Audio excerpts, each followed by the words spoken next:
Hello friends, once again welcome to my YouTube channel JK jobs for you.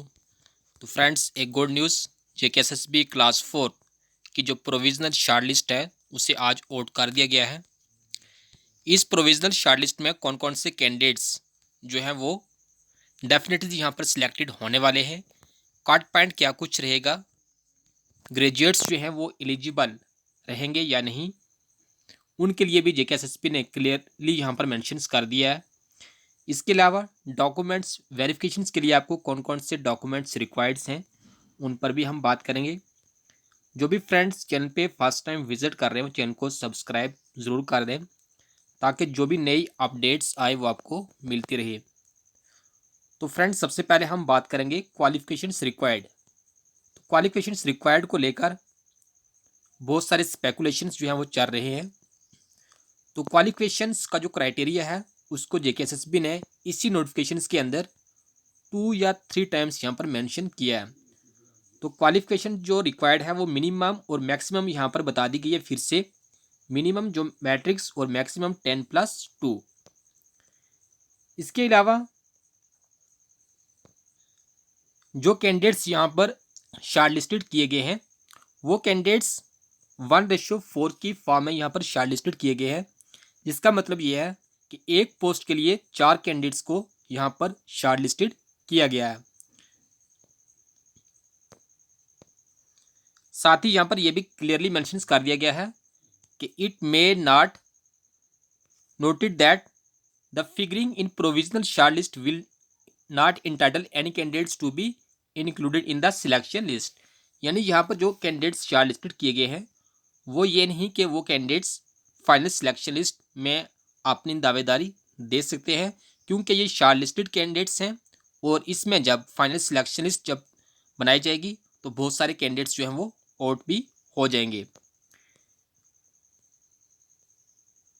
Candidates जो shortlisted किए गए हैं यहाँ पर उनकी जो डॉक्यूमेंट्स वेरिफिकेशन होगी, जो काउंसलिंग होगी, उसके लिए जो लिस्ट है वो सेपरेटली लिस्ट आउट की जाएगी, जहाँ पर आप सभी को नोटिफाई किया जाएगा कि आपकी जो डॉक्यूमेंट वेरिफिकेशन है वो कौन सी डेट पे होने वाली है।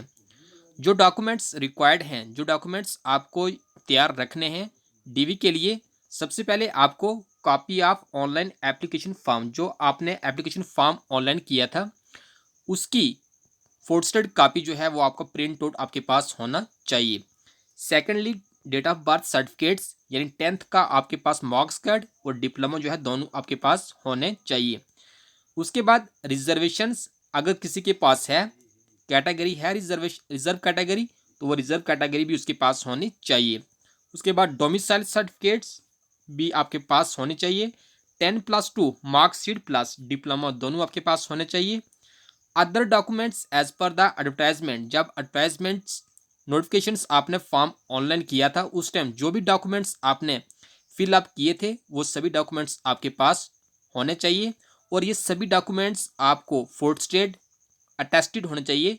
सेल्फ अटेस्टेड डॉक्यूमेंट्स जो है आपको ये तैयार रखने हैं। इसके अलावा certificate documents on formats to be prescribed in case of additional points. अगर कोई कैंडिडेट्स एडिशनल पॉइंट्स ले रहा है, जैसे कोई विडोज है या अनएम्प्लॉयड फैमिली से बिलोंग करता है, तो उसके पास वो सर्टिफिकेट्स, वो डॉक्यूमेंट्स भी उसके पास जो है वो होना चाहिए।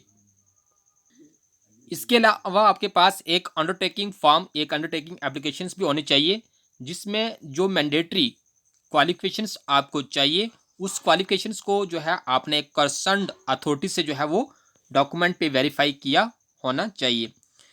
और एक और सबसे important, an undertaking in the shapes of an affidavit to the effect that, एक आपसे जो है एफिडेविट भी लिया जाएगा और उस एफिडेविट्स में जो मेंशन किया जाएगा ही she is possessing the minimum qualification of matric, उसकी जो मिनिमम क्वालिफिकेशन है आपकी वो मैट्रिक वहां पर मेंशन की जाएगी एफिडेविट्स के अंदर, और maximum 10+2, and he she is not possessing the higher qualification than that is prescribed for the post.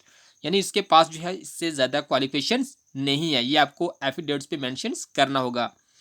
If at any stage of the selections और later on it has been found that he she is possessing the higher qualifications than that is prescribed for the post, then that is cancelled insure without the service of any notice to him हर।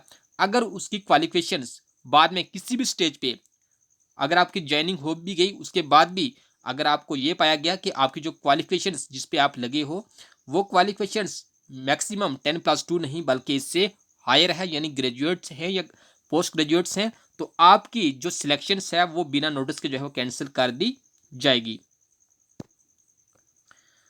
जो candidates reserve category में fall कर रहे हैं तो उनकी category वही मानी जाएगी जो उन्होंने एप्लीकेशन फॉर्म ऑनलाइन करते समय आपने जो वहाँ पे कैटेगरी फिलअप की थी। इसके अलावा शॉर्ट लिस्टिंग जो कैंडिडेट्स हैं पर्सन विद डिसेबिलिटीज़, जो पीडब्ल्यूडी कैंडिडेट्स हैं, हैंडीकैप्ड कैंडिडेट्स हैं, उनकी जो शॉर्ट लिस्ट है वो बाद में जो है वो सेपरेटली नोटिफाई की जाएगी। तो यहाँ पर फ्रेंड्स आप अपनी जो सिलेक्शन लिस्ट है वहाँ पे आप अपना नाम यह देख सकते हो। ये जो सिलेक्शन लिस्ट आउट की गई है ये सिलेक्शन सबसे पहले आपको यूटी कैडर्स जो पोस्ट हैं उस जितनी भी यूटी कैडर की पोस्ट थी उसमें 1:4 के हिसाब से यहाँ पर कैंडिडेट्स को शॉर्टलिस्ट किया गया है।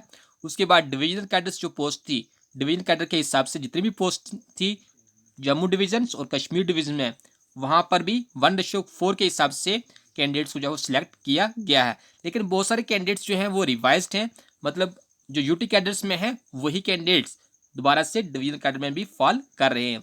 तो इस वजह से आपका जो फाइनल मेरिट बनेगा वो आपका जो है इससे लो रहने वाला है। इसके बाद जो है आपको डिस्ट्रिक्ट कैडर्स की पोस्ट मिलेगी। जो भी डिस्ट्रिक्ट कैडर्स की पोस्ट हैं वहाँ पर अलग से जो है यहाँ पर कैंडिडेट्स को शॉर्ट लिस्ट किया गया है। तो जो कट पॉइंट्स है कट पॉइंट्स के लिए मैं एक और वीडियो आपके लिए एनालाइज करके लाऊंगा। तब तक के लिए थैंक यू।